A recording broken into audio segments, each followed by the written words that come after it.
Oh, right. Look at us. Wait, let's get the chest plate as well. There we go. This looks so much better. We enter our emo phase. Alright, so the plan for today. Today we are going to work on the storage of our iron farm. It was overflowing quite a bit because this 3 chest wasn't enough anymore.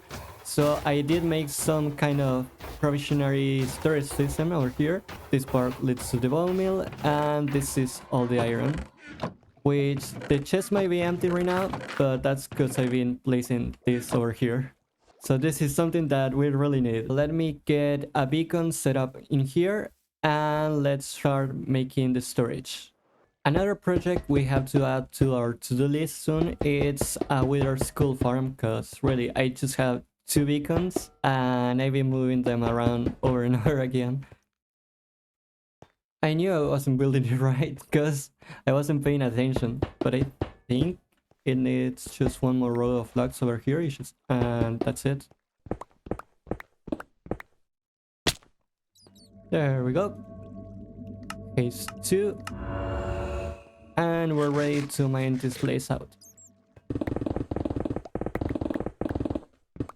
Now that I'm seeing copper, don't you think it's a little bit weird that we got copper armor but we don't have emerald armor? Because for the longest time, I mean, at least back in the day, I remember that people wanted to get some kind of emerald armor, but they say that not every ore had to have the chance to make armor or something like that. I don't really remember what they said, but it was something like emerald had its own purpose, so it wasn't going to get any kind of armor or tools. And now copper came out like, how much has it been? I think it's like 2 or 3 years ago now. And it had a lot of purposes already, like building blocks and whatnot. And then they came back and said that it didn't have enough uses and made a whole set of tools and armor. And on top of that, they made the copper golem, and pretty much everything you can do with every single type of ore, you can do it. Even with like redstone, because you know you can use the lightning rods to get a redstone signal. So yeah, they really said we want copper to be the one. If there's something you want to do, use copper. Also, I do get that it's a building block unlike any other type of ore. I mean, quartz is kind of a building block. It's used for redstone and for building, but I think most people get quartz by villager or by bartering with piglins rather than by mining it out. Unless you need it for redstone, of course.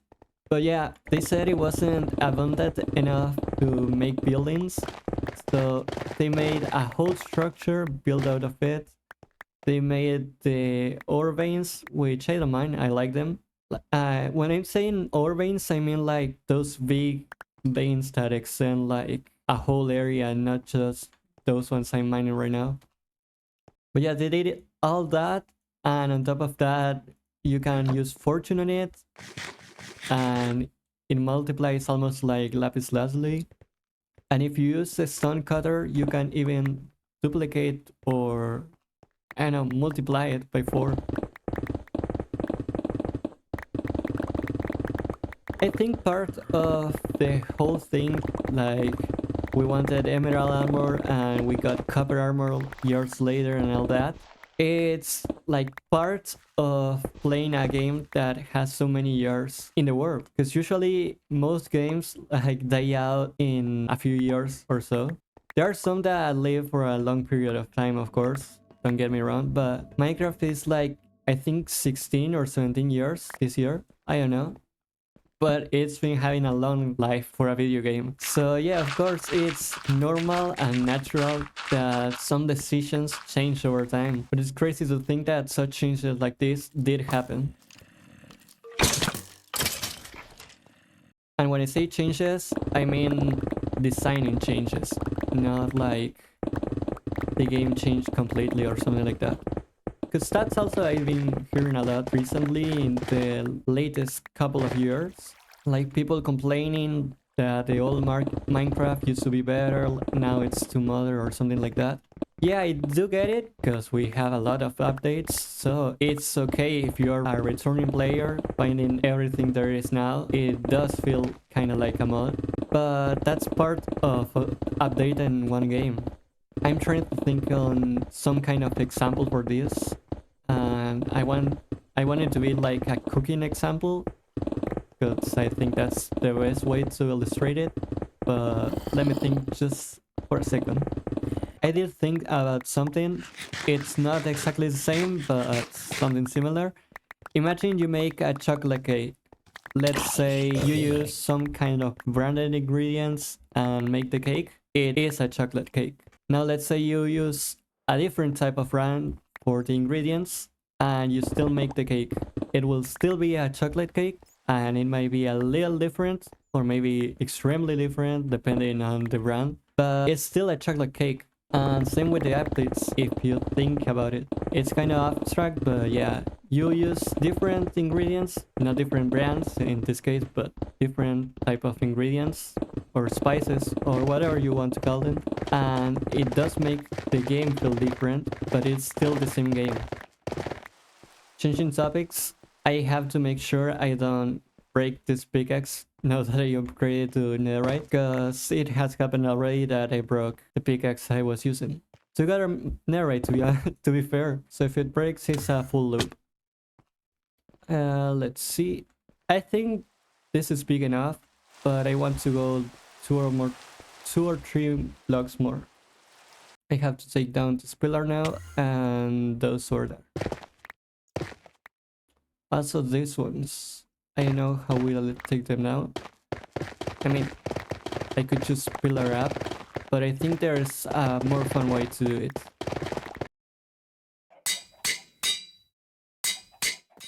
This is the way. I can't see the small ones, and I'm using my glasses, so that's weird. Now I wonder if this is more efficient than pillaring up and just getting rid of that whole thing. I don't know.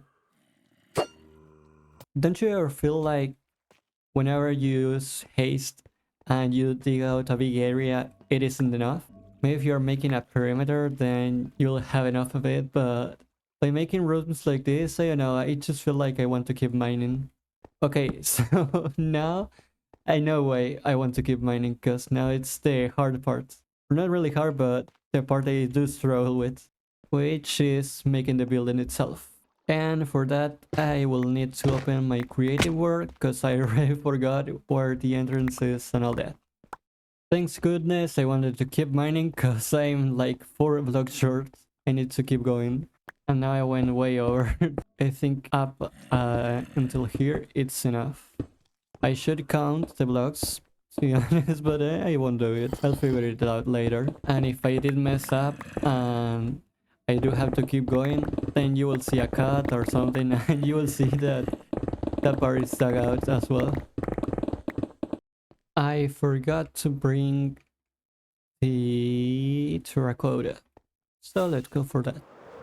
By the way, for the building itself, I'm planning on making a montage, and the reason being is that I think I will think a lot about what I want to say in there rather than building. So yeah, I think it will be better for both of us, for you to get to see the process and for me to build it, to do it that way. But don't worry, it won't be in silence, because in here, never mind, because in here I got this specifically for the building. So yeah, I've been on different bastions. That's that's why I have more netherite than I used to have before. Also, that's why I also got, like, I think 5 snout armor trims. I mean, not armor trims, the banner patterns. It was really hard to get that music disc. But yeah, once we get to building, there will be that advantage. Also, if there's someone saying like, you could have just played the audio of the song after you're done and you're start editing the video and all that. Yeah, I could have done that, but I wanted to just anyway for myself, so that's what I did. Alright, this is the wood, this is terracotta. Let's pick some of this up. Let's build. Or let me actually see how much space headroom do we have. Just screw it, I will start building right away. Wait, actually this is one of the very few times where I do have to measure.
Alright everybody, I hope you liked that montage. If you hear I sound a little bit different, it's because this is the second day I'm recording this. I was too tired to keep going. So we still have a lot of things to do for this. For example, we have to... Ooh, look at that, a zombie horse. Never mind. As I was saying, we still have a lot of things to do. For example, we have to place stone all over here, so we covered that part. And I didn't have this prepared on my creative work, but now we have this, which I'm thinking maybe I could fill with black concrete and make like some sort of void. Maybe that would look cool in here. But there's not just that, we still have to do the item sorters on these chests over here. We have to connect another portal over here and then a redstone door that will lead to the redstone for the item sorters. We're going to start with the portal because that's the easiest thing to do, and also I'm tired of flying from here to my base every time I need something. Like right now, because I don't have obsidian nor flint and steel. This is our life for now.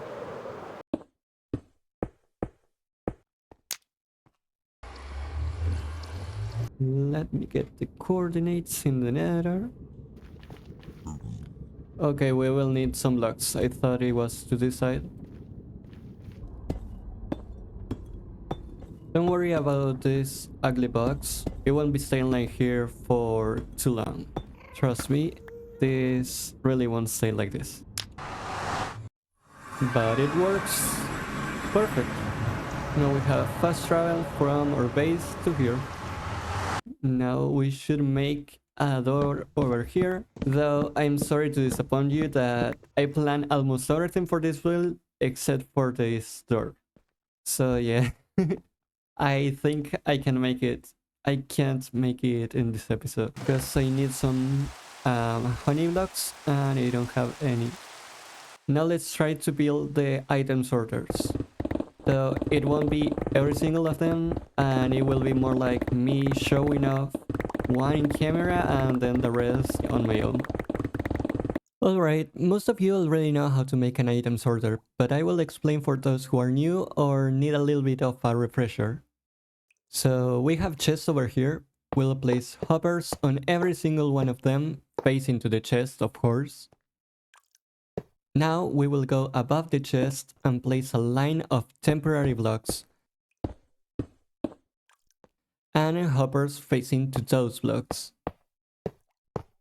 The reason we do this is because hoppers try to push items to containers before pulling them. Now, from the second row of hoppers, we'll make a platform that extends 3 blocks away from the hoppers. And then we will also place some comparators looking away from the hoppers. Now we have to place redstone on all the remaining blocks. Then we go 1 block down and extend that entire row of blocks, and then we go back up to place redstone dust above them. Now we go 1 block down and 1 block to the side towards the hoppers, and then we also go 1 block up diagonally. So let's do this, and let's do this. You will place now a torch on every single one of them, and inside this section we will need to get an ender pearl for this. We will place a repeater facing the hoppers. Okay, so it goes here and like this in every single one of them. So it should look like this. You see torch over there, comparator facing this direction, and repeater facing this direction. Now we will place a renamed item on 4 of the slots on each hopper at the top. That way, whatever comes into the sorter doesn't stack with this. And after doing that, you should see the comparator as well as the redstone closer to it turned on. Now you basically are done. If you place items here, they will flow until there's 41 in here. You see? This works thanks to redstone strength signals, which might be a little complicated, but it's easy once you get your hand onto it. Comparators can detect how many items does a container have, and depending on how full the container is, it will output a different strength signal. Since we have 41 items inside, plus 4 items filtering everything else, the comparator outputs a redstone signal of 2.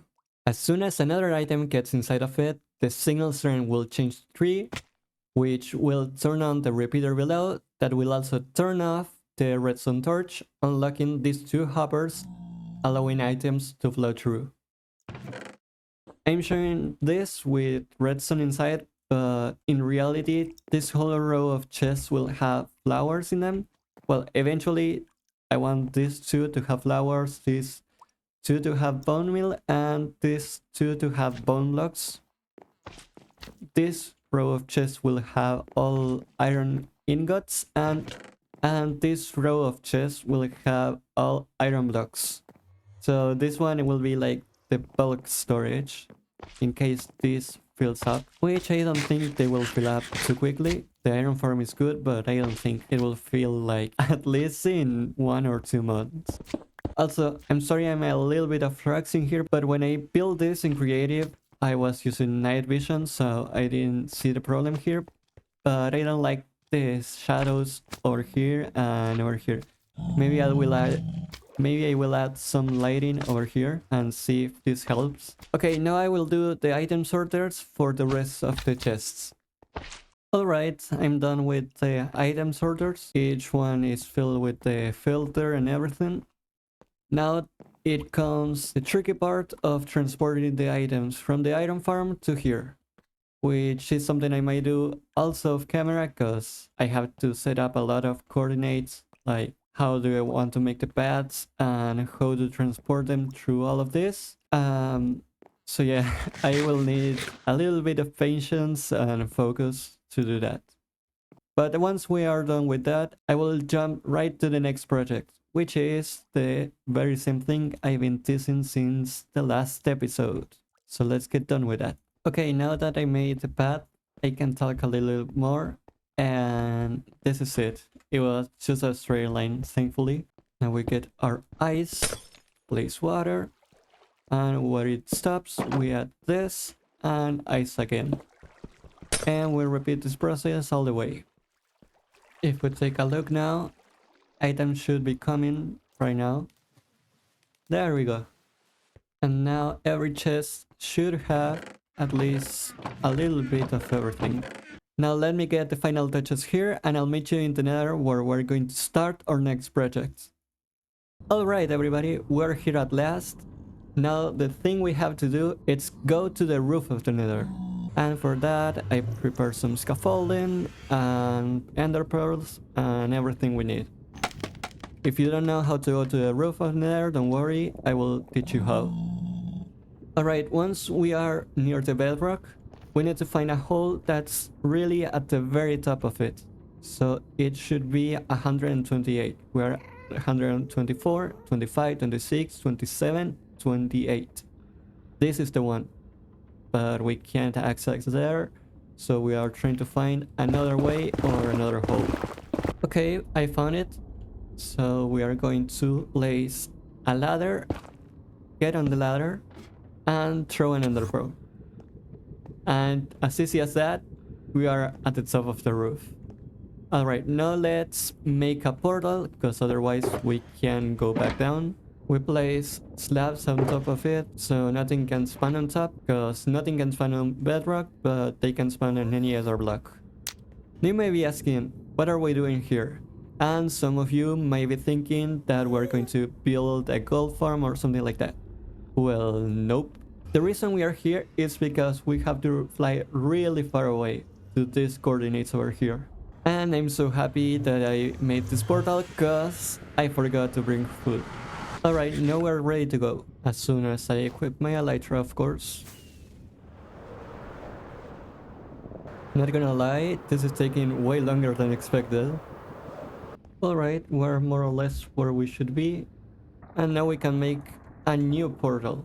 There we go. Before getting on, let me get my render distance a little bit lower, because I don't want to load too many chunks in there, in case we want to use this portal for exploring later. And here we are. What's special about this place? Well, let me see, fly around a little bit over here. And you might think, did we really fly like, how much is it in the overworld? 6,600 blocks. Did we really fly that much for a single witch hut? Well, no, because if we fly to this direction over here, there is another witch hut over here. And the two of them are in range of mob spawning. So if we AFK right at the center over here, we are loading both of them. That's the reason why we are this far away. There were many more witch huts closer to spawn at my base, but I really wanted to get one that had at least a cluster of 2. And don't get me wrong, I did try to find a cluster of 3, but there wasn't any, at least in a 153,000 blocks area. And this one is the one I found closest to my base. I mean, not the closest, but the one I like the most, because there was another one, but the witch huts were just a little farther away, so I didn't like it, just in case I wanted to make some type of decoration or something. So yeah, I'm staying with this one. Now, for the one who's listening and is thinking, what is he talking about? Well, witch huts are the only structure that spawn witches naturally. Like this one. And witches give redstone dust, as well as glowstone and gunpowder. And I think water bottles, which are all things that I need. So we are going to, let me fly up. We're going to dig out this whole entire section to bedrock and make a farm over here, so only witches can spawn. And today, as I said, we're going to start this project, because it's a really big project to do in a single episode. And I want to start it by at least chopping down the trees that are around and clearing up the area quite a bit. That's why I brought some chests and some tools. This is a perfect time to talk about my rules on the world about what's allowed and what's not. And I think I won't duplicate any sand, gravel, or gravity blocks, like using the end portal, because yeah, that's kinda cheaty. But something that I will do, I will allow, it's to duplicate TNT. Reason being, it's because Bedrock can move tile entities, so chests, droppers, and all that sort of things, and Java cannot. So for the time being, while we still can use droppers to move TNT and dispense them around a large area, I will duplicate the TNT itself. Because let's be real, digging this entire thing by hand, it's doable.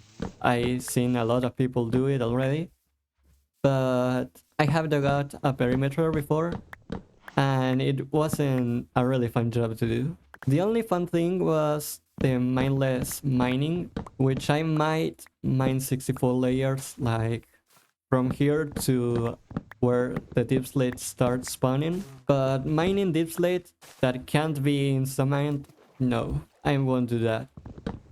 And about the farm design, I still haven't picked any.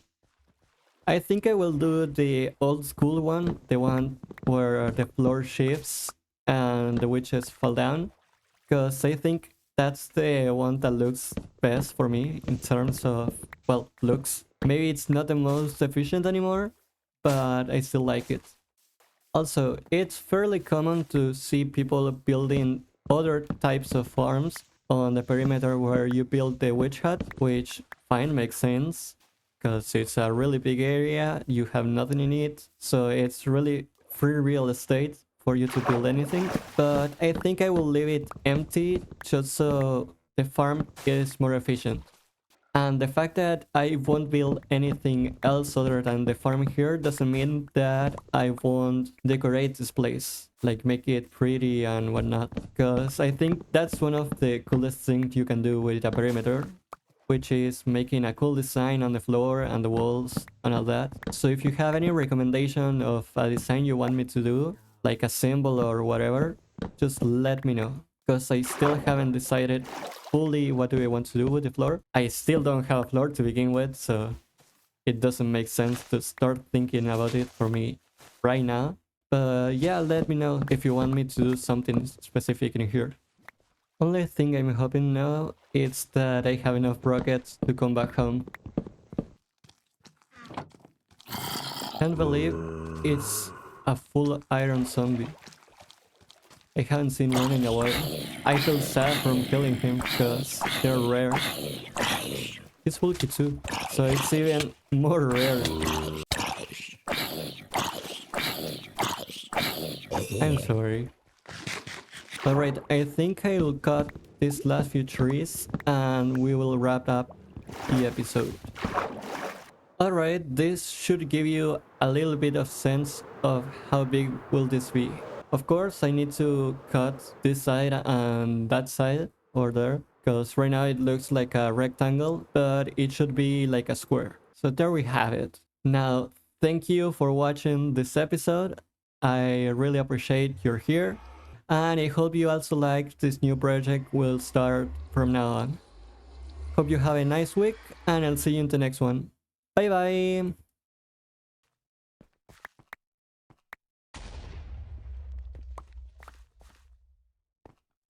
I don't get how I heard the explosion if there wasn't a creeper right next to me, but alright.